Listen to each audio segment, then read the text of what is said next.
1968, doon po sa Iliman, UP Manila, wala po tayo pinag-usapan tungkol sa ating kapatiran.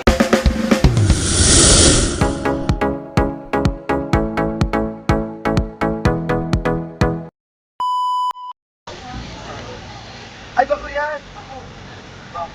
Yun itong pinag-iiwanan.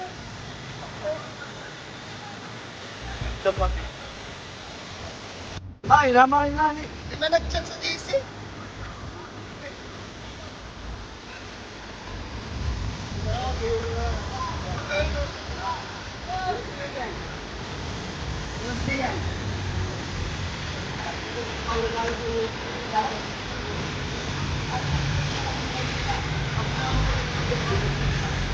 Ayun, nagpapakalan.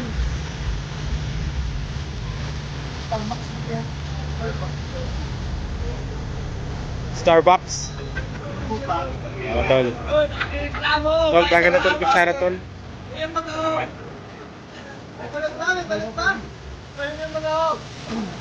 Oh, may tinapay oh.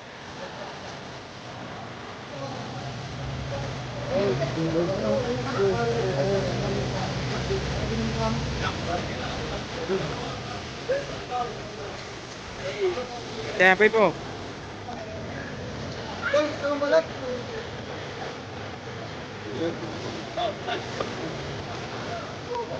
Oh, bisa patulay ka eh.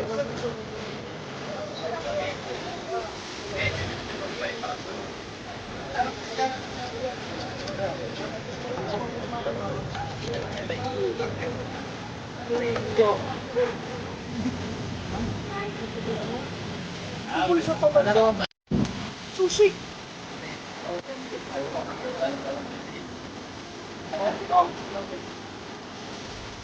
Nice pag.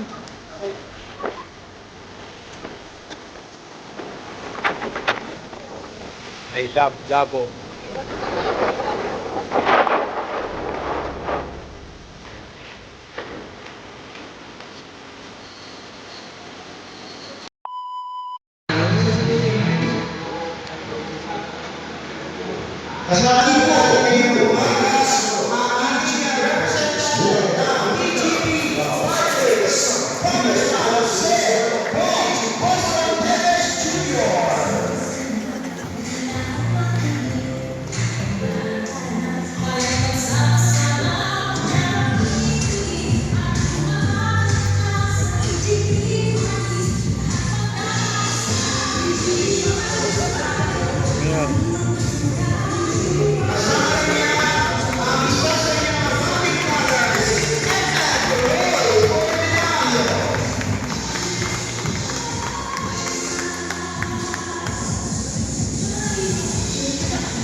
Representative ng TTP Party List, bigyan po natin ng palakpakan muli, Congressman Jose Bongoso Teves Jr.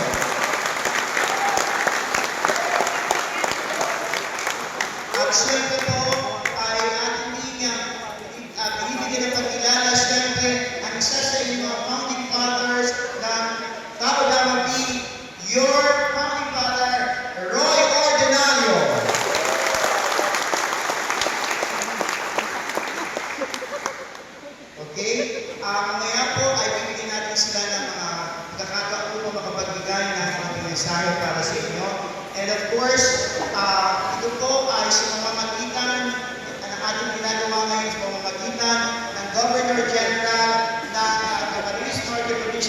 Council Gopjen Romulo Ocol Jr. And at a certain point in time, ay nagpapasalamat po tayo sa ating host municipality. Maraming salamat po sa bayan ng Lago sa pagpapaunlad na magamit natin ang Lago Convention Center. Palagpakan po natin ang at syempre, andito din ang ating laging kapartner, ang ating masipag, napaka-active na local person dito sa Camarines Norte ng TGP Party List mula din sa inyong bayan ng Labo. Ngayon ay PCL President ng Camarines Norte, Bokal Ray Kenneth Onen. Sa lahat, and first, kasama rin natin dito na ngayon pala ay Brad na rin, ang isa sa mga kalsihan ng DAEP, Councilor Marlon Batalawa. At syempre po sa lahat ng bumubuo ng Camarines Norte Provincial Council, sa lahat ng mga officers, maraming salamat po sa inyo. Ganun pa man, kami po ay nagpapasalamat sa effort. Lahat po ng mga kapatid natin gumising ng maaga para po maipakita at makapag-ingay sa ating nilawin ng Camarines Norte. Nagkataon po na nag-prepare naman po ang bayan ng Lago sa isang groundbreaking ceremony. Pagkaman, ang dapat po magbabalita nito ay ang ating representative, Congressman Bob Perez. Nagkataon lamang na alam na rin naman at nakikita nito sa social media dito sa bayan ng Lago. Nag-groundbreaking po ng more 10 million na project ng Covered Court at we're hoping na sa mga susunod, sinabi naman po ng company na ay madagdagan po ito ng another 5 million para sa opisina ng TGP dito po sa bayan ng Lago. At ito po ang magiging kakaunahan at pararamdaman ninyo na parang ang ating mayor, kapag natin dito sa bayan ng Lago, mayroon po kayong sariling tahanan dito sa bayan ng Lago. Ngayon po pag-welcome. Palapakan po natin, Grand Mayor Jojo Francisco. Tatay Roy, sabi po Governor General na press mula sa serbisyo. At kung nung siya ay nasa serbisyo pa, alam naman ninyo, sa lahat ng activity ng mga chapter, lagi na ninyong nakakapiling kahit nasa serbisyo gumagawa ng kaparaanan. Lalo pa ngayon, nakarere-kare lamang at ang pinaka-pakalawang kasama na ang ating kapatiran. Pagkakataon natin, ating Governor General, Brother Councilor Marlon Batalaria, po sa bayan ng DAEP. Welcome po at nakakapagin natin. Ang representa nito, turo po naman sa Congress, kinukonsulta po tayo sa kapatid, brothers and sisters. Of course, sa mga natin dito, ay Consulan Brad Maria, kay Gopjen, Mr. Ocol, sa ating tatay. O palapakan natin si Tatay Roy. At siyempre, sa ating Brad, kay Brad Kenneth Onen, palapakan natin. At siyempre, ang inspirasyon ng ating pagkapatira sa pagkatan ng national. Palapakan natin, Congressman Brad Bo Teves. Sa inyo lahat, pinapapagpapapati ng isang pagkatalo ng Tanawag. Sa bayan ng Lago. Una po sa lahat, paggalang sa ating tatay, Tatay Roy, pagandang gabi po. Ay, umaga po sa ating pong Gopjen, sa lahat po kay Mayor, kay Pres Oni, at syempre po kayo. Gusto ko lamang pong i-share na napakalaking bagay po ng TGP Party List lalo po sa aming bayan, sa bayan ng DAEP. Dahil si Con Teves po ang kauna-unahan na nagtiwala po sa akin. 4 months pa lang po ako nakaupo bilang konsel ng bayan ng DAEP nung lumapit po ako kay Kong at hindi po humindi ang ating congressman. Kaya po sa amin, sa bayan po ng DAEP, lalo-lalo po sa aking sektor, sa urban sector, ay gagawin po namin yung lahat para makatulong. Ganun din po ang pagbigay galang ko sa aking pong chapter, sa Our Lady of Fatima po.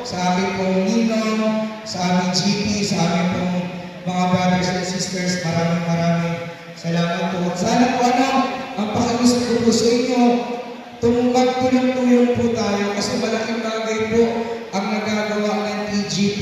Ngayon po, meron din po kami pondo sa MAIC, galing po sa TGP Party List na kung saan matutulungan po natin ang ating mga kabrad kasi kung may problema po kayo sa tatlong hospital, Lourdes, Doctors Hospital, Leon Fernandez, huwag po kayong mahiyang lumapit sa amin dahil malaking bagay po ang TGP Partners na makakatulong na magawa.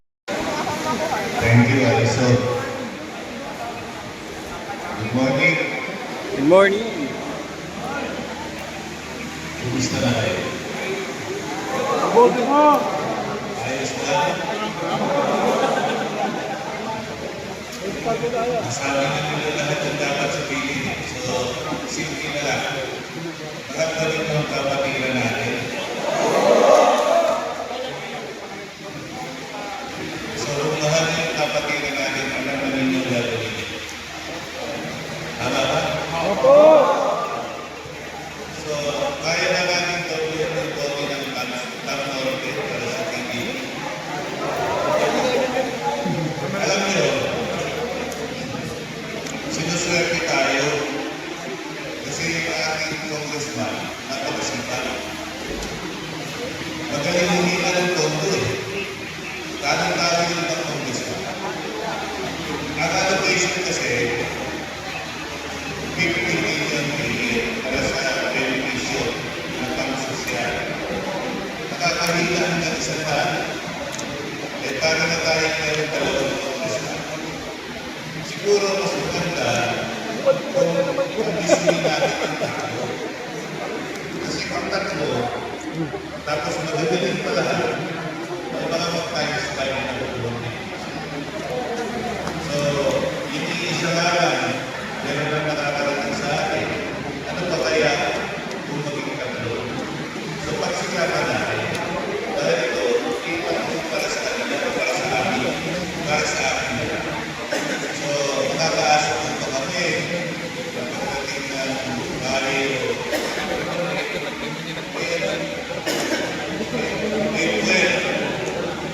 hindi mo makakalimutan ng PPP para sa Numero 23. At saka kung lahat, hindi pwede dapat dalawa o tatlo, mababalo tayo.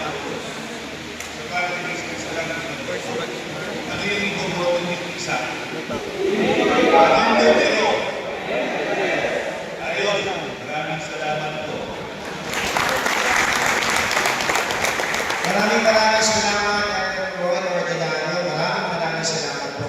At kami yung sinamahan dito sa aming pagpunta dito sa Camarines Norte. And by the way, hello! For your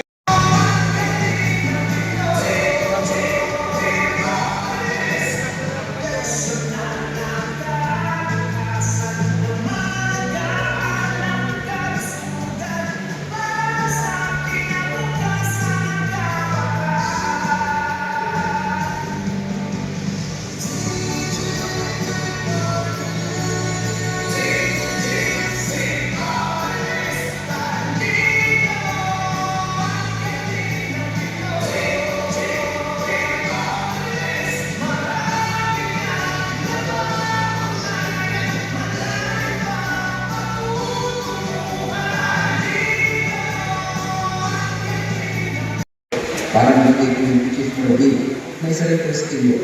Ikinagawa ko na bago ng dating pinag-isang nila na nasasagot tayo sa mga kaguluhan. Of course, alam mo, ang pinaka-successful natin at ako we have the new nation. Yan lang naman ang gusto na tayo ng PA. Kung isa, sabi ko nga, dati we call it fraternity, no? It's we call it here, brotherhood of all people. So if you can expand it sa hindi na mga nasa police, nasa local government, dapat mismo natin, tulungan po natin bansa natin. Yun po yung the biggest success na gusto natin talaga mangyari. Nabuo ang buto ng 1960. Siyang municipal mayor ng Baras Katanduanes sa loob ng 9 na taon mula 2001 hanggang 2010. Sa mga panahon ito, pinaralan siya bilang Outstanding Mayor mula 2001 hanggang 2003 ng Department of Interior and Local Government. Hinilang siya bilang Best Region 5 Municipal Mayor ng Civil Service Commission noong 2004 at 2007 at kilala din bilang Outstanding Local Government Servant noong 2010. Siya rin ay nagsiling vice gobernador ng probinsya ng Catanduanes mula 2010 hanggang 2016 at kilala bilang Outstanding Local Legislator noong 2013. At noong 2019, siya ay nanalo bilang kauna-unahang representante ng PGP Portuguese sa Kongreso sa kanyang unang termino bilang kongresista na ikalagay siya bilang Vice Chairman ng House Committee on Local Government, Ecology, Food Security, Agriculture and Food at Public Order and Safety. Naging aktibo rin siya sa pagtulong sa mga biktima ng COVID-19 sa loob ng 3 taon na sa ilalim ng pandemya ang bansa at maging sa pagtutok ng Albatino noong 2020 kasama rin ang PGP Portuguese na tumulong sa mga naging biktima ng pagtutok ng bulkan. At sa pangalawang termino bilang Congressman ng 19th Congress, nakihalal siya bilang House Deputy Majority Leader kung saan naging miyembro siya ng lahat ng komitiba sa Kongreso. Sa kabila nito, may pagpatuloy Jose Paul Mosman Teves Jr.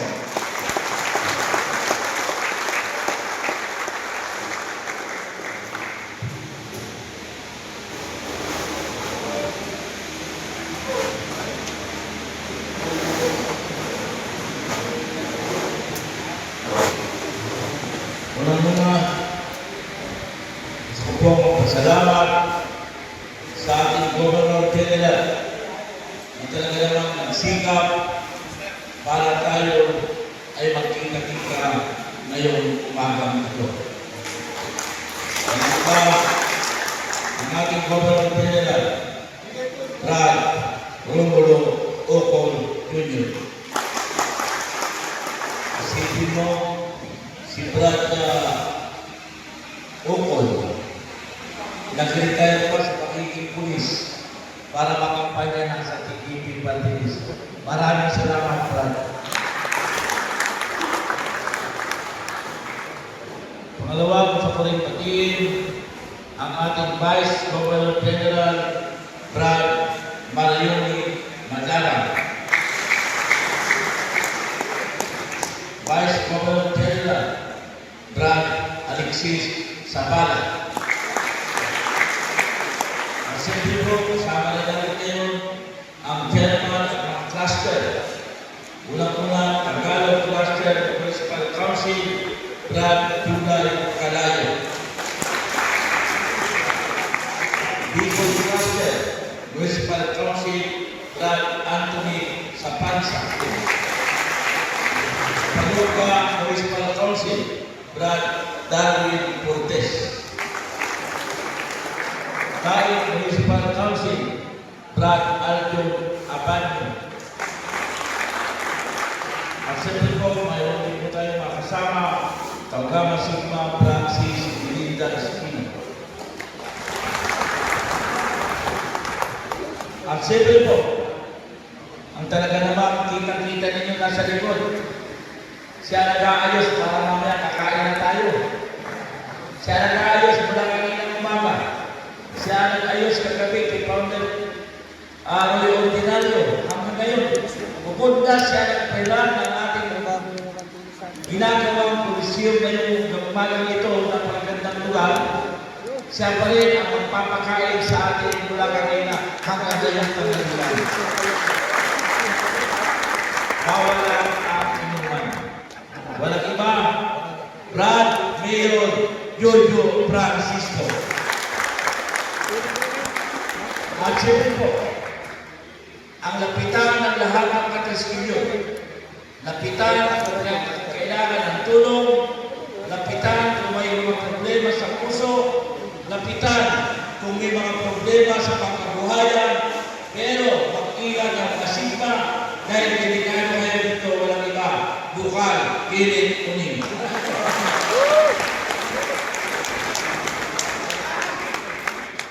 At siyempre po, kasama rin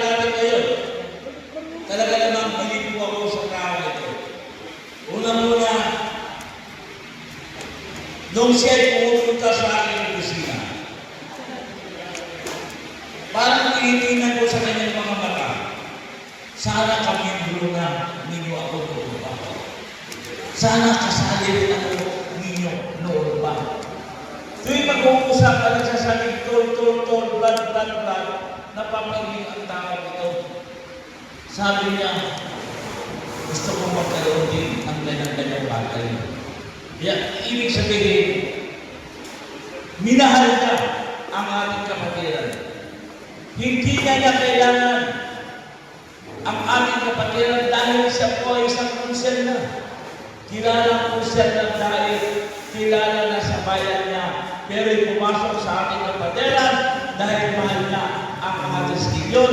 Walang iba, Konselor Marion Valdilaria.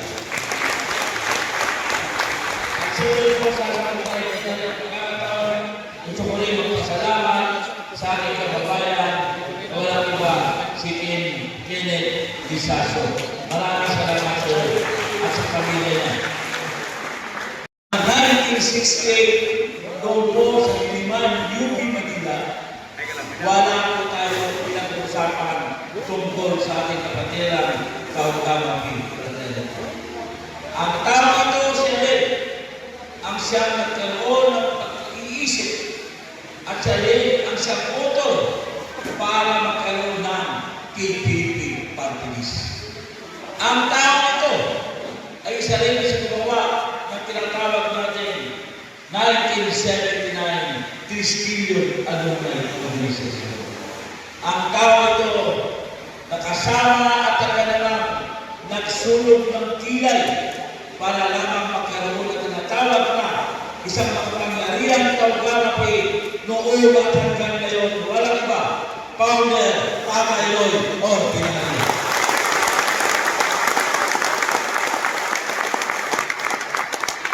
At sige po, sa lahat ng mga kasama ko, mga Tristillion Brothers at pagkakandang Sigma, ilang ba rito? Himalan. Magandang umaga po sa inyo lahat. Ngayon, hindi ba dito lamang sa labo pag nalalaman ko na si Leon Toyo Francisco ay isang Tristillion, di ba pinagbamalaki natin at sinisigaw natin sa ating mga kamag-anak, sa ating pamilya, na ang mayor ng Labo, Camarines Norte ay isang Tristillion. Ibig sabihin, isinisigaw natin dahil si Mayor Toyo Francisco ay nagbibigay ng kalakalan sa ating kapatiran, Kaugama-P, Kaugama-Sigma. Ganun din, hindi ba sa probinsya, pag nalaman mo, wow, ang isa sa pinaka-leader ng buong konsilor sa buong probinsya ka ng Camarines Norte ay isang Tristillion. Hindi ba pinagmamalaki natin na si Bukal Kuning ay isang Tristillion, nagbibigay silang kalakalan sa buong Tristillion, sa buong Camarines Norte. Ganun po ang ating buhay. Kanina naman, napakinggan ninyo, mismo ang pinaka-chief PNP ng buong sandatahang Pilipinas ay isang Tristillion. Hindi ba tayo